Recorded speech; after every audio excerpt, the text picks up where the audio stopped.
For my 31st birthday, my mother-in-law gave me divorce papers and announced it at the restaurant. My husband even recorded my reaction for their entertainment. I thanked her, signed them on the spot, and walked out. She had no idea what I'd already done. I still can't believe it, even now. My 31st birthday wasn't just ruined, it was turned into a public execution, all thanks to my mother-in-law, Margaret, who thought the perfect gift for me was a set of divorce papers. It started subtly, just 3 days before my birthday. I walked into our kitchen, expecting it to be empty, and there was Margaret, hunched over legal documents, a strange, almost predatory concentration on her face. She looked up sharply, and for a split second, I saw it, not disapproval, but pure, unadulterated satisfaction. It sent a chill down my spine. She quickly swept the papers into a festive, pale pink birthday envelope, silver butterflies dancing on it. "Just some family paperwork," she said, her voice dripping with an artificial sweetness I'd never heard from her. Margaret usually called me David's wife, or just she. This sudden "dear" felt like a test, like she was trying out a new weapon. I assumed it was something innocent, property documents or insurance papers for David. How wrong I was. She kept talking, a light, airy laugh I didn't recognize. "Oh, this is something special I've been working on for quite some time. David doesn't even know about it yet. It's something that will change everything." She mentioned consulting with professionals.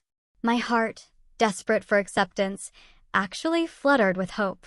Maybe, just maybe, Margaret was finally seeing me. Maybe she noticed how hard I was trying to find a more respectable job, or how much I loved David despite their constant critiques. The idea that she was planning something meaningful for my birthday made me feel lighter than I had in months. Then David walked in, dressed for work, and I saw them exchange a look, a silent, knowing communication that completely excluded me. When I asked, he just smiled, saying they were planning something special. That whole week, Margaret was pleasant. It was unsettling. She called twice, making sure I'd be free for dinner on my birthday, even suggesting we go to Romano's, the restaurant where I worked. Romano's? She'd always avoided it like the plague. "It would be meaningful to celebrate where you work," she said, but her tone was off. Margaret didn't do sentimental. Emma, David's sister, joined in too, smiling mysteriously, volunteering to help with plans. Emma, who usually avoided me like the plague at family events. Even David seemed brimming with a secretive excitement that I mistook for loving anticipation. The night before my birthday, Margaret called one last time. "Wear something nice," she advised, "but nothing too formal. You'll want to be comfortable for what we have planned." That edge in her voice, I thought it was excitement for me. I spent hours picking out the perfect navy dress, smoothing every wrinkle. I wanted to look worthy. That night, David held me close, whispering how much he loved me, his words intense, almost like a goodbye. "Tomorrow will be a day you'll never forget," he promised. I fell asleep feeling cherished, utterly blind to the guilt behind his tenderness. The decorated envelope, my execution warrant, sat waiting in Margaret's purse. While I dreamed of acceptance, she was surely rehearsing the speech that would destroy me. You know, my first real taste of their judgment came at David's cousin Michael's graduation party. I'd spent 2 hours getting ready, hoping to just blend in. Margaret met me at the door, air kisses that never touched my cheeks, then immediately introduced me to a group of well-dressed women. "This is David's wife," she announced. "She works in the service industry." That pause was deliberate. You could feel it hang in the air, giving everyone time to process what that meant. One cousin made a sympathetic sound that felt more like pity. I heard Margaret later, telling someone, "We're hoping she'll find something more suitable soon." David deserves a wife who can contribute to their social position properly. It felt like a punch to the gut. My entire identity, reduced to my perceived failure. Thanksgiving, Christmas, David's birthday, Emma's engagement, each family gathering became a new layer of torture. Margaret would highlight everyone else's achievements, then strategically skip over me. Patricia, David's aunt, pulled me aside after Thanksgiving dinner, supposedly to help with dishes, but really just to tell me Margaret just wants what's best for David, and maybe I should go back to school. At Christmas, Emma got a beautiful silk scarf, and I got a book called Professional Success for Women, wrapped in newspaper. It was a homework assignment, not a gift. David, the man who once bragged about my work ethic, started treating my job like a shameful secret. When someone asked about my work, he'd interrupt, saying I was exploring different opportunities. I'd go to the bathroom and just cry, feeling completely erased from my own life story. Margaret was rewriting it to fit her narrative, turning honest work into something temporary, shameful. Even the family group chat became a battlefield, Emma constantly sharing articles about successful women, then following up with questions about my professional development that felt more like interrogations. Margaret's friends at the country club, they'd look at me with pity, commenting about finding my path because Margaret had painted me as David's burden. The constant criticism chipped away at me. I started shopping for clothes I couldn't afford, trying to look like the women Margaret preferred. My credit card balance grew and my self-confidence shrank. By the second year of our marriage, I was a ghost of the confident woman David had married. The breaking point? I overheard Margaret on the phone with her friend Helen. I keep praying he'll come to his senses before it's too late. He's such a good boy, and he deserves someone who can enhance his life rather than hold him back. Standing in my own hallway, listening to my mother-in-law pray for my marriage's destruction, it hit me. Acceptance was never going to happen. She didn't just disapprove of my job, she disapproved of my existence in David's life. The battle was rigged. The next morning, sitting at my laptop, I knew what I had to do. If she was praying for David to leave me, I would become the professional woman she claimed he deserved. I attacked job search websites, LinkedIn, Indeed, Monster. My resume looked pathetic. 3 years at Romano's, a high school diploma, scattered customer service gigs. Margaret's voice echoed in my head, real qualifications. I rewrote my job descriptions 5 times, trying to make serving tables sound like executive experience. Managed multiple client relationships simultaneously. It felt fake. The rejection emails started rolling and almost immediately. Seeking candidates with medical office experience. Require applicants with college-level education. My inbox was a graveyard of polite dismissals. David found me crying one night. Maybe you're aiming too high, he suggested. His words, meant to comfort, just echoed his mother's message. Lower your expectations. My interview at Henderson Insurance was a nightmare. Women in sharp suits clicked across marble floors, and I felt utterly out of place. The hiring manager, Mrs. Henderson, barely glanced at my resume. Your background is quite limited, she said, not bothering to hide her disappointment. She checked her watch while I spoke, cutting the interview short. Perhaps you should consider positions more aligned with your current skill set. Driving home, I sat in the parking lot, replaying every awkward moment, Margaret's voice a broken record in my head. Some people just aren't meant for professional environments. Desperate, I enrolled in community college. Evening business classes, basic accounting, professional communication. My first night, I felt so unprepared. Other students spoke confidently about corporate experiences while I sat quietly, hoping no one would ask about me. David's reaction was lukewarm.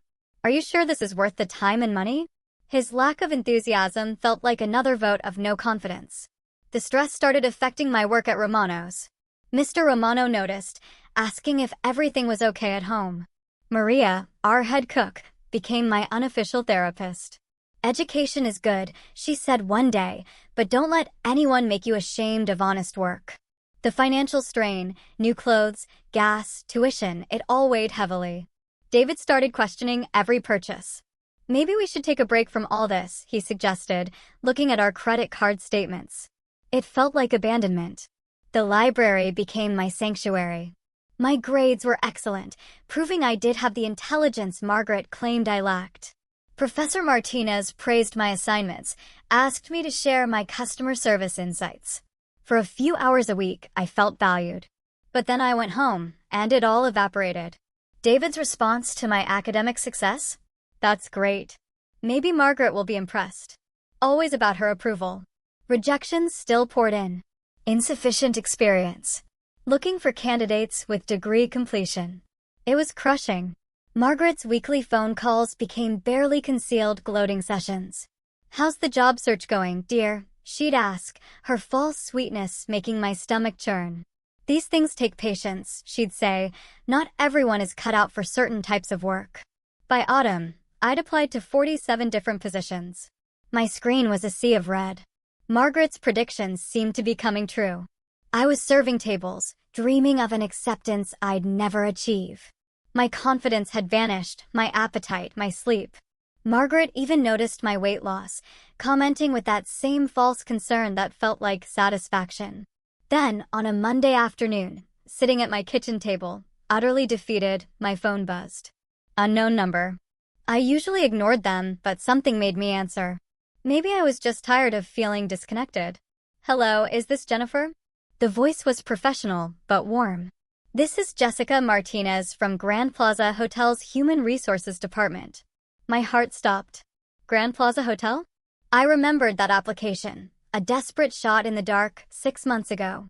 "We received your application for our guest services coordinator position, and I was wondering if you're still interested in discussing opportunities."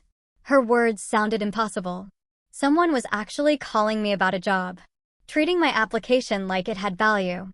"Yes, absolutely," I managed, my hands trembling as I grabbed a pen. Jessica's laugh was genuine. "Wonderful.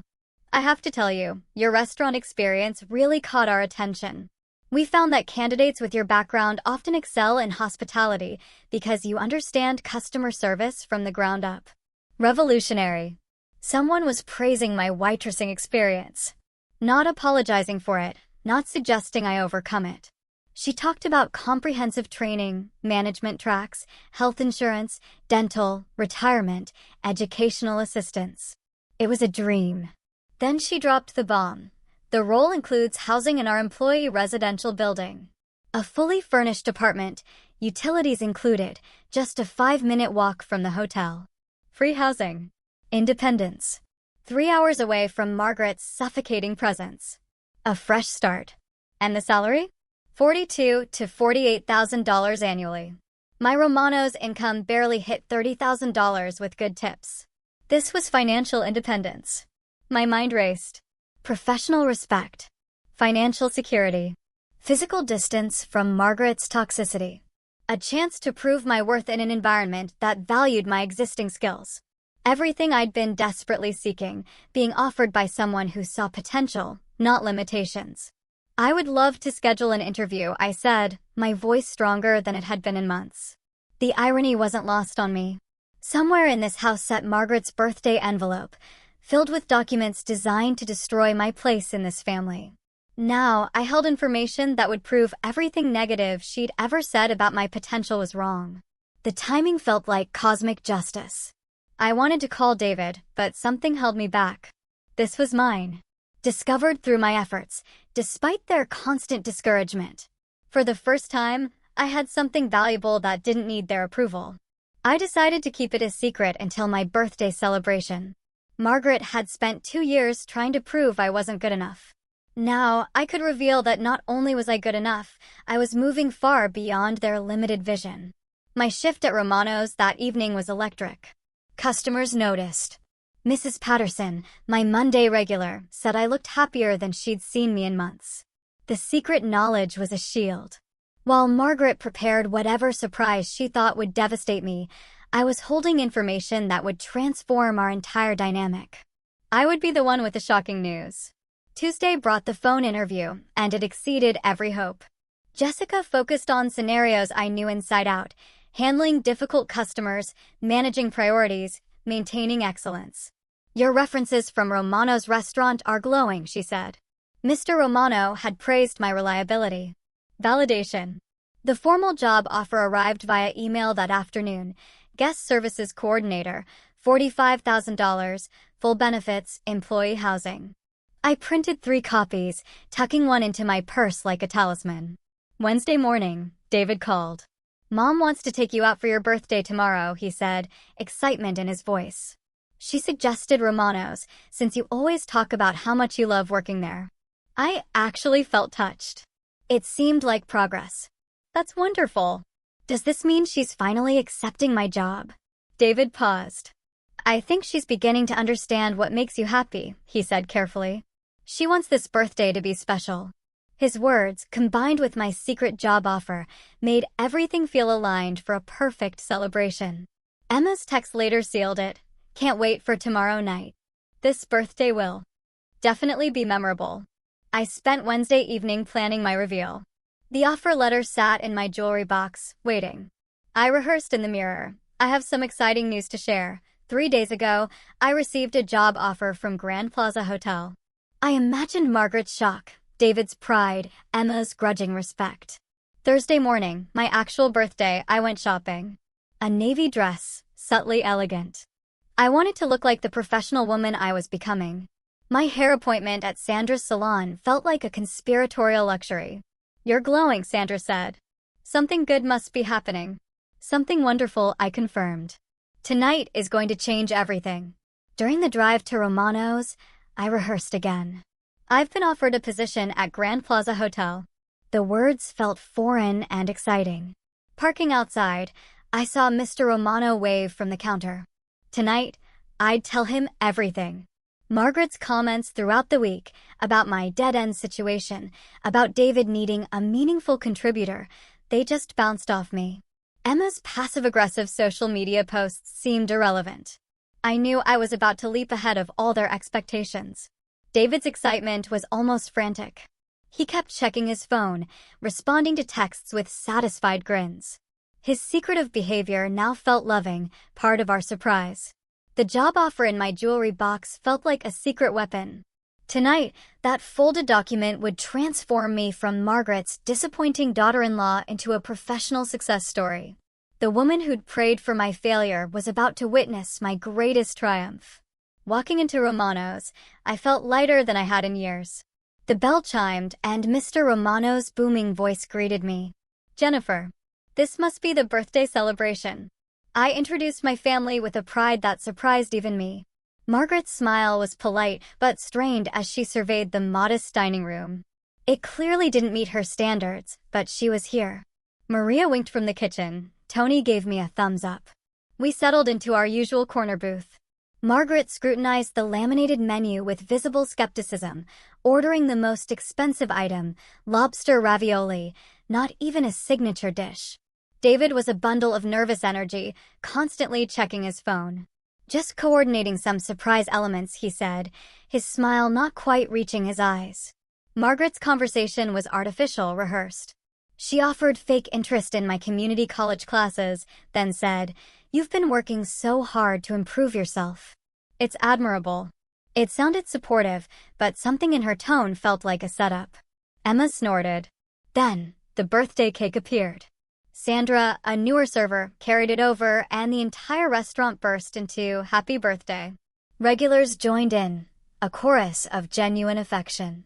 "Make a wish," David prompted, phone ready. I wished for the courage to share my news gracefully. The candles flickered, smoke rising with my hopes. Margaret's applause was sharp, hollow. With theatrical ceremony, she reached into her designer purse and withdrew the decorated envelope. "We have a special gift for you," she announced, her voice carrying. "From all of us." She held it high. The pink paper, the silver butterflies, so festive, so innocent. Other customers turned to watch, probably thinking how lucky I was. Emma and David both had their phones out, recording my reaction. "Open it," Margaret urged, her eyes bright with anticipation. The envelope felt heavier than expected. My fingers tore the paper, revealing official documents. Petition for dissolution of marriage. In bold, imposing letters. Divorce papers. On my birthday. In front of my coworkers. My breath caught. The decorated envelope, a weapon. The restaurant buzzed around us, but our booth was a suffocating bubble of tension. Margaret's satisfied expression confirmed it. This was no mistake. David's phone remained steady, recording. My humiliation, their entertainment. The papers felt heavy in my trembling hands. I looked up at them, Margaret's triumphant smile, Emma's gleeful expression, David's nervous excitement. They had turned my birthday into their victory celebration. But instead of devastation, a pure, crystalline clarity washed over me. I finally saw who they really were. Margaret's smile radiated satisfaction. Emma leaned forward, phone still recording, hungry for the breakdown. David's camera was focused on my face, waiting for tears that would never come. Diners turned. I looked down at the documents, noted the careful planning, the attorney, the coordinated timing. A pen was even provided, anticipating my compliance. "Well," Margaret prompted, her voice loud in the quiet restaurant. "Aren't you going to say something?" She expected tears, please. Instead, I reached for the pen and signed my name. My handwriting was steadier than it had been in months. I calmly folded the papers and returned them to their decorative envelope. David's phone wavered. "That's it," he whispered, barely audible. "You're not going to fight this or ask questions?" His disappointment was palpable. My calm acceptance wasn't providing the entertainment value they'd anticipated. "Thank you," I said, standing up from the booth with my dignity intact. "This is actually the most generous gift you could have given me." Margaret's face shifted from satisfaction to bewilderment as I reached into my own purse and withdrew my envelope. The job offer letter from Grand Plaza Hotel. "I have some news to share as well," I announced, my voice carrying clearly through the hushed restaurant.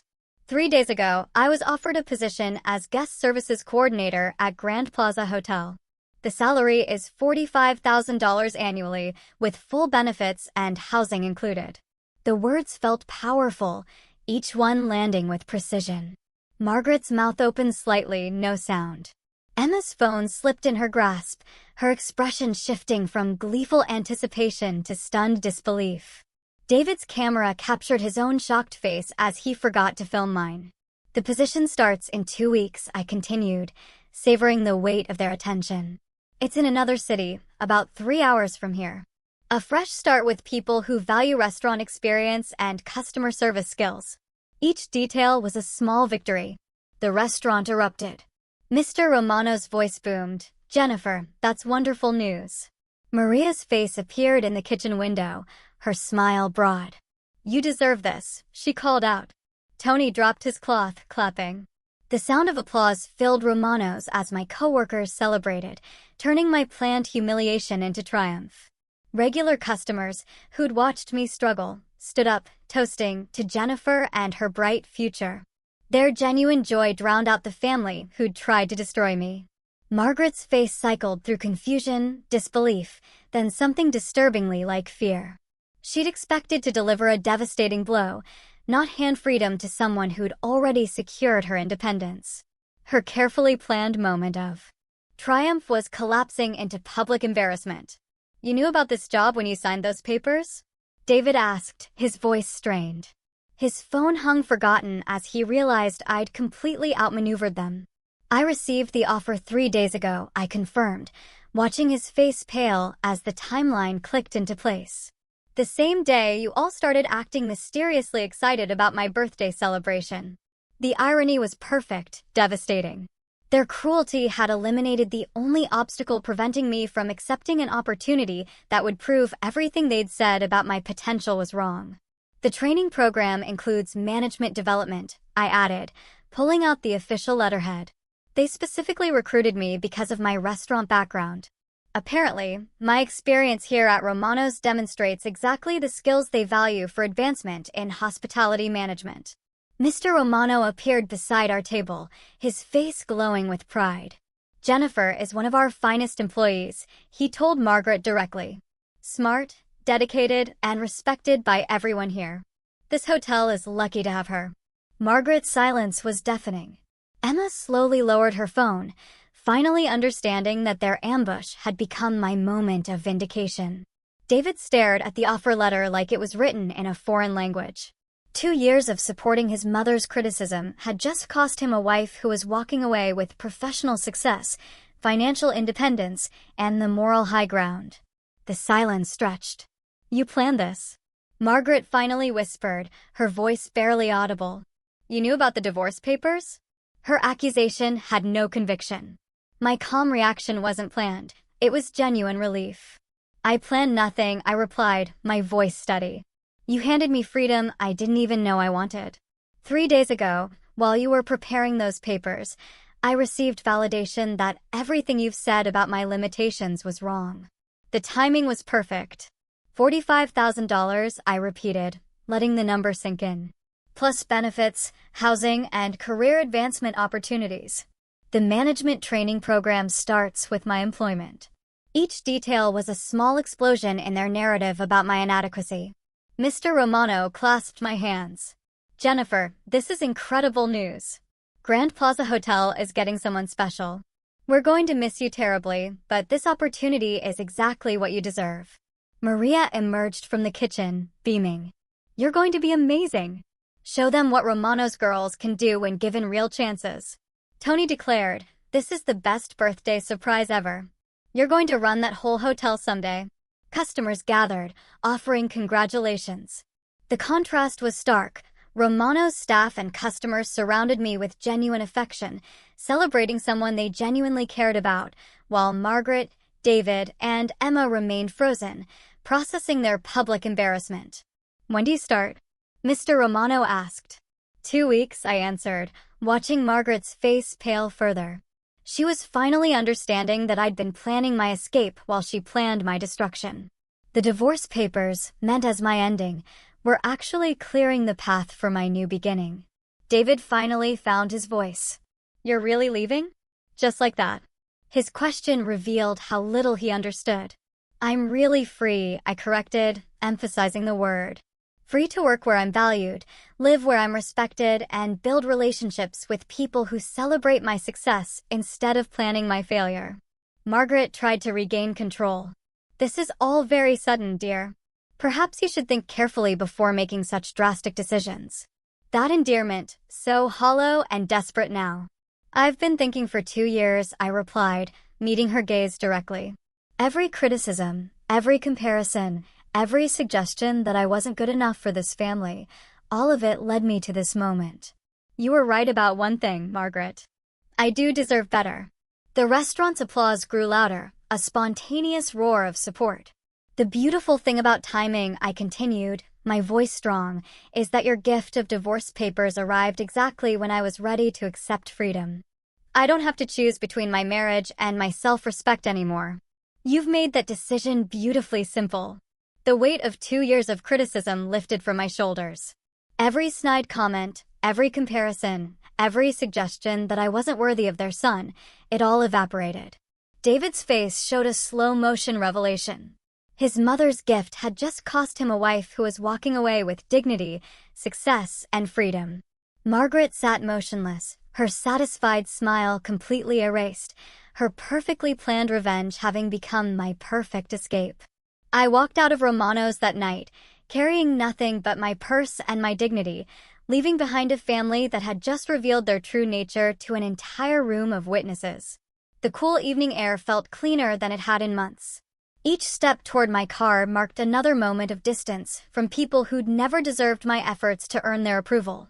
2 weeks later, I stood in the marble lobby of Grand Plaza Hotel, wearing a professional uniform that felt like armor. My name tag read Jennifer Walsh, Guest Services Coordinator. My maiden name had returned along with my self-respect. My apartment in the employee residential building became my sanctuary. No one criticized my choices, questioned my worth, or made me feel like an unwelcome guest. Jessica Martinez became my mentor, seeing leadership potential that Margaret had tried to convince me didn't exist. My restaurant background gave me instincts, she said, that others had to learn. For months in, my first promotion to Assistant Guest Services Manager, with a salary above $50,000. It meant quality clothes, salon appointments, and savings that actually grew. Word of my success filtered back. Linda, Margaret's country club friend, happened to stay at Grand Plaza and specifically requested my assistance. You're David's ex-wife, aren't you? She asked.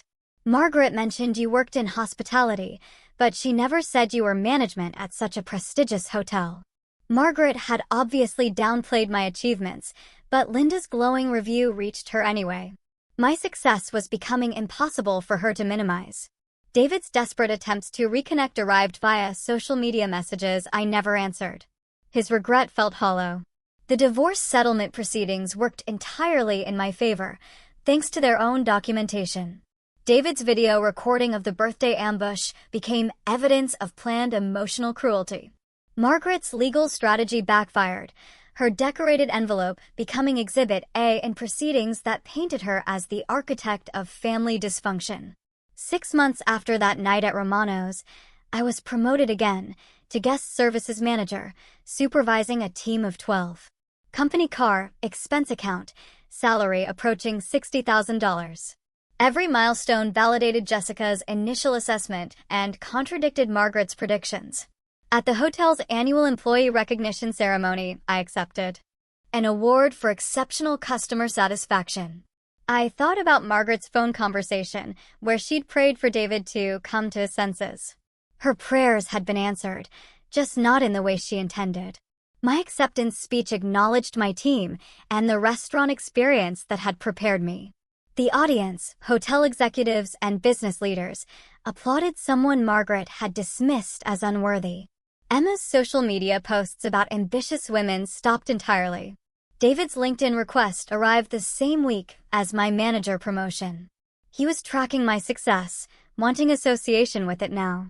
The greatest satisfaction, though, came from living well without needing their approval. My happiness was complete, self-contained, built on genuine achievements and authentic relationships. Margaret's judgment had become irrelevant. My new colleagues respected my opinions, valued my contributions, and trusted my leadership. The professional environment Margaret claimed I could never access had welcomed me warmly and rewarded my efforts. Every day at Grand Plaza Hotel confirmed that her assessment of my potential had been completely wrong. The ultimate revenge wasn't causing them pain. It was proving their cruelty had been based on their own jealousy and insecurity, not an accurate evaluation of my character. Margaret's need to diminish me had revealed more about her limitations than mine. Her birthday gift of divorce papers had freed me to discover a success that existed far beyond her narrow vision of acceptable achievement. Standing in my corner office, 18 months after that night at Romano's, looking out at the city skyline, I felt grateful for every criticism that had pushed me toward independence.